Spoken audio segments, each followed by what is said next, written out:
Los temas de la sociedad, lo que preocupa a la opinión pública, están en la agenda nacional. Bien, esta noche está con nosotros Jorge Giacobbe, no en la versión 2.0, sino en la versión clásica. ¿Cómo está, Jorge? Bien, buenas noches. Bueno, ¿mucho trabajo? Muchísimo, sí. Sí, hay mucha ansiedad, hay mucha expectativa por lo que va a pasar. Sí. A mí me interesaba mucho hablar con vos porque ustedes trabajan con una metodología distinta, que es entregar un sobre y darle la libertad a la gente de que no esté presionada por el encuestador, y me parece que eso da un resultado diferente, ¿no?, en el trabajo. Bueno, es la única forma en la cual entendemos 20 años de trayectoria sin haber dado resultados inversos. Nosotros creemos que el sobre cerrado le garantiza anonimato al contestante, y hay que considerar que en la Argentina el 85% de los municipios, de los 2.541 municipios argentinos, tiene menos de 10.000 habitantes, de modo que preguntar en un municipio chico, 500, 600, 2.000, 3.000 personas, qué se opina del intendente o qué se opina de la presidenta, por mucha gente es vivido... Es como un riesgo, ¿no? Claro. Sobre todo porque no ha dado la clase política, y en particular el gobierno, no ha dado una cultura de libertad, precisamente, de tranquilizar, ¿no? De tranquilizar. Ha sido de que la opinión diferente tranquilice, sino más bien todo lo contrario, ¿no? Así que... Y esto que decimos no es gratuito. Recordemos cuando llamó al señor que se había quejado porque la inmobiliaria vendía poco, y muchos ejemplos de linchamientos mediáticos que la presidenta, utilizando la cadena nacional, sometió a ciudadanos, ¿no? Me parece que la presidenta pertenece a un núcleo generacional que es el mío también, autoritario, eliminador del otro. Si uno hace la comparación de cómo son las elecciones en los Estados Unidos y en la Argentina, en los Estados Unidos, por ejemplo, todo el mundo identifica su casa, y con cartelitos que dice yo voto a tal, yo voto a cual. No hay un solo cartel pintado en la vía pública, ni en la calle, ni en los paredones, ni en las universidades, ni en ningún lugar, ni en ningún afiche. Bueno, tienen un respeto por el espacio público, ¿no? No le temen a la clase dirigente. La política no ha matado. En la Argentina, la política no ha matado hacia adentro. En la Argentina es al revés, nadie identifica su casa y todo se desarrolla anónimamente en el espacio público. De modo tal que entendemos entonces lo que significa una clase dirigente a la cual el pueblo no le teme, contra una clase dirigente que es temida por su pueblo. Bueno, Jorge Asís y quien habla creen que esta elección está definida. Yo la verdad creo que, salvo que Massa cometa un error muy grave o pase un cataclismo, me parece que es muy difícil que no gane. Yo creo que ganó ya. Que más allá de si me gusta o no me gusta cómo está comunicando determinadas cosas, tiene ventaja sobre el resto, ¿no?, en la provincia de Buenos Aires. ¿Qué dice Giacobbe? ¿Qué dicen los números de Giacobbe? ¿Qué dice el análisis de Giacobbe? Bueno, podría tranquilamente suscribir tu visión y la de Asís. Me parece que más que Massa ganó, el gobierno perdió. Me parece que la gran discusión es si Massa construyó una mayoría o si la mayoría construyó un Massa. Claro. Como en el 2009 construyó a un de Narváez como herramienta útil para derrotar al oficialismo. Me parece que estamos en esa etapa, en la construcción de un Massa herramienta. Por eso no es tan importante para el votante quién es Massa. Porque todavía Massa no es Massa. Es solamente un símbolo, una herramienta que permitirá derrotar al oficialismo, pero estoy solamente contándolo de otra forma. Sí, de contarlo. Está claro, pero nos pasamos varios meses en este programa y en otros escuchando a colegas tuyos y a analistas políticos que hablaban del núcleo duro del kirchnerismo. Y yo hace cosa de un mes empecé a preguntar cuál es el techo del kirchnerismo. Y ahí me empecé a llevar una sorpresa, porque me empezaron a contestar que era del 38, después me empezaron a contar que era del 37, ahora me hablan del 35. Me parece que el dato más clave es saber cuál es el techo que tiene Insaurralde, ¿no? Y el kirchnerismo en general en todo el país. Mira, se ha desatado en estos últimos días una discusión muy dramatizada para mi gusto respecto de cuál es la diferencia entre Massa e Insaurralde, la diferencia porcentual de votos. No tiene ninguna importancia, me parece. Y aparecen dos cosas, digamos. Primero, a todos nos daba 12, 15, 20. Y un día, irruptivamente, empezó a dar 5. Y me llaman la atención dos cosas. Que a ese 5 o 6 se lo llama paridad. Y que nosotros no vemos para nada que la diferencia se haya achicado. Ajá. Bueno, algo así me dijo Guayme, que él no ve grandes diferencias en los últimos 2 meses. tengo la sensación de que estamos frente a una propagandización, que es lo que el gobierno debe hacer, defenderse, digamos, porque si 60 días antes, 30 días antes del comicio admitiera que tiene 15 puntos de diferencia, se llegaría el día del comicio con una ola irrefrenable. De modo que es fácil imaginarse que si el gobierno asumiera que hay 15 puntos de diferencia, o 10 o 12, ningún intendente pondría la cara, ningún empresario pondría dinero, ningún militante pondría entusiasmo. Sería imposible pensar en...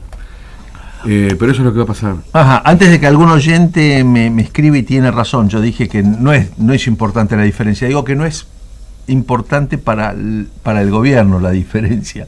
Si Massa gana por 15 puntos, obviamente Massa se convierte en una figura importante. Si ganas, ¿vos tenés dudas sobre eso? Sí, yo creo que la diferencia es importante para dibujar el tamaño de la puerta de entrada al futuro. Bueno, claro, eso iba. Si hubiera una paridad, Si hubiera una paridad, el gobierno puede seguir discutiendo su vigencia, una paridad de 3-4 puntos. Ahora, si hay 15 puntos, el presente será el pasado y entraremos a un futuro. Ahora, estamos hablando todo el tiempo de la provincia de Buenos Aires. Una paridad en la provincia de Buenos Aires significa que a nivel nacional al gobierno le va a ir peor todavía, porque inclusive en sectores y provincias donde antes arrasaba, ya no arrasa. No, ni arrasa ni gana. Ajá. Neuquén va a perder espectacularmente lugares donde es el sector. La Rioja está tercero, digamos que el oficialismo peronista esté tercero en La Rioja. En Neuquén, por ejemplo, hace 2 domingos salió quinto en la elección de concejales de la ciudad, y ese mismo domingo salió sexto en Misiones.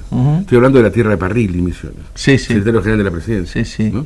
En Catamarca también está en problemas, en Salta está en problemas. Nosotros no tenemos ninguna razón para pensar que esta no va a ser una derrota espectacular del gobierno. Bueno, eso entierra toda posibilidad de reelección, y creo que con eso la sucesión interna del kirchnerismo es muy compleja, ¿no? Me parece que la reelección nunca existió, esta de la que estamos hablando. Me parece inteligente la movida de la presidenta hace 10 días, dijo, bueno... no soy eterna.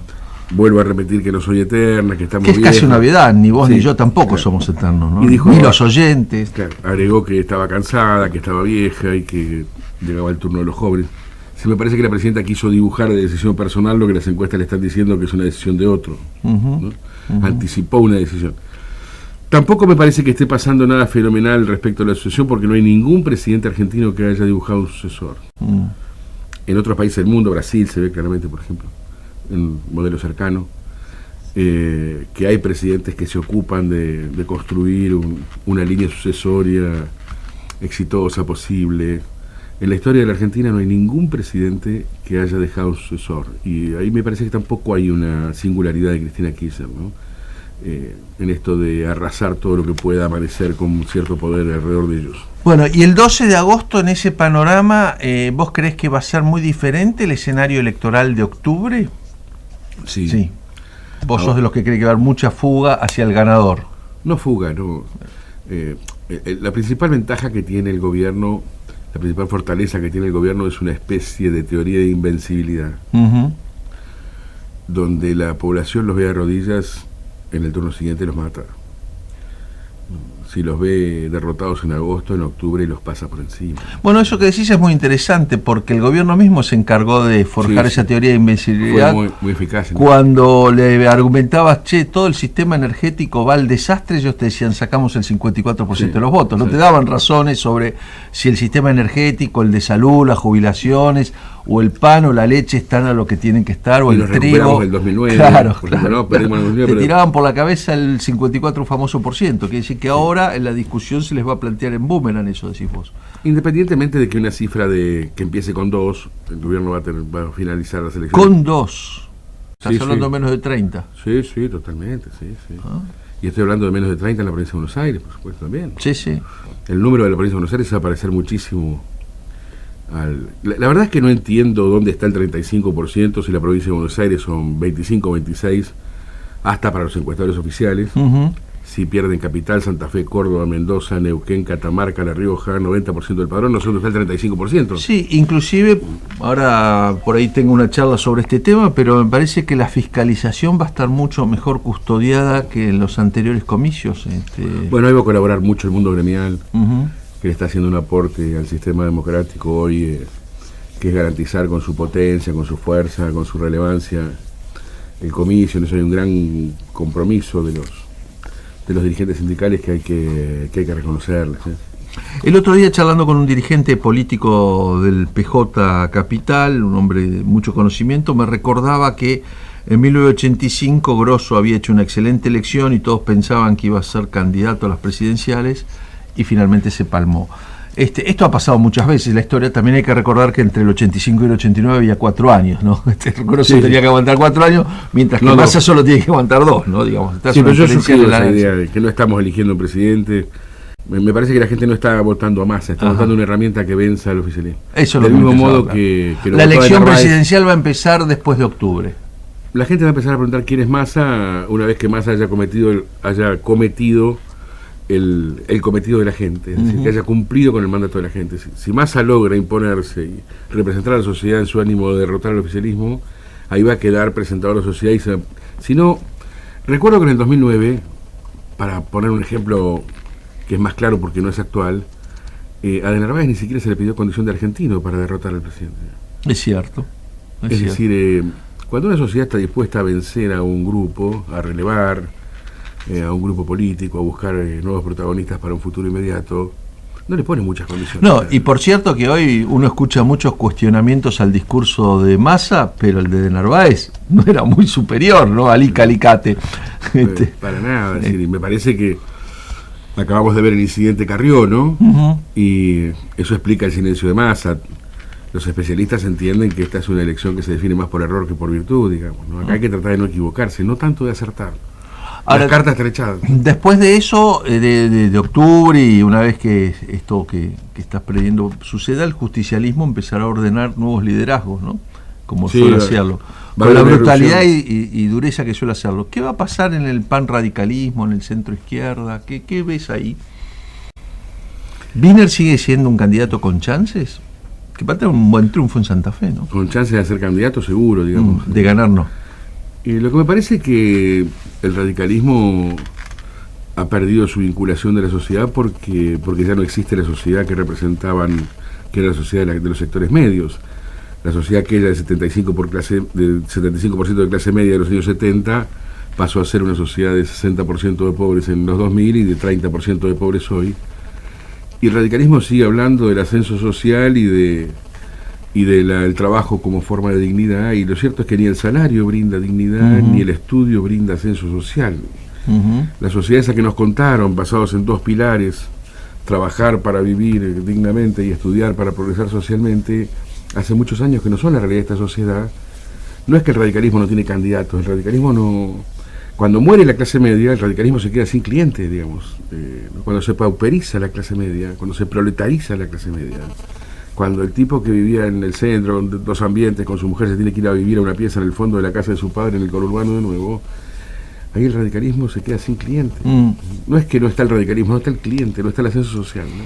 Es decir, en tus números y tu análisis, el próximo presidente también saldrá del panperonismo para... Sí, salvo que ocurriera algo que está muy fuera de los cálculos. Dentro del mundo de lo previsible, no hay ninguna posibilidad de que un presidente emerja en esta etapa desde otro lugar que no sea esto que vos llamás correctamente el panperonismo. ¿Sí? Eso no previsible tendría que ser un empeoramiento de la situación económica que nos lleve a niveles... Sí, que te asesore Carrió, digamos, ¿no? Claro. Que arma una alianza con sectores diversos para poder matar a sus propios socios antes de ir al combate. Es una cosa... Difícil de entender. No, inexplicable. Desde el punto de vista de la estructura de la política es absolutamente inentendible. Bueno, algún día vamos a charlar de esta dificultad que tiene la política, que los que son buenos para ser candidatos a veces no son buenos para gobernar, ¿no? Y es un serio problema para las sociedades, o no lo desean. Y cuando pueden ganarlo, se sabotean a sí mismos, claro, pues tienen miedo de gobernar después. Totalmente. Jorge Giacobbe, muchas gracias por habernos ayudado a repasar la agenda nacional esta noche. No, al contrario, gracias.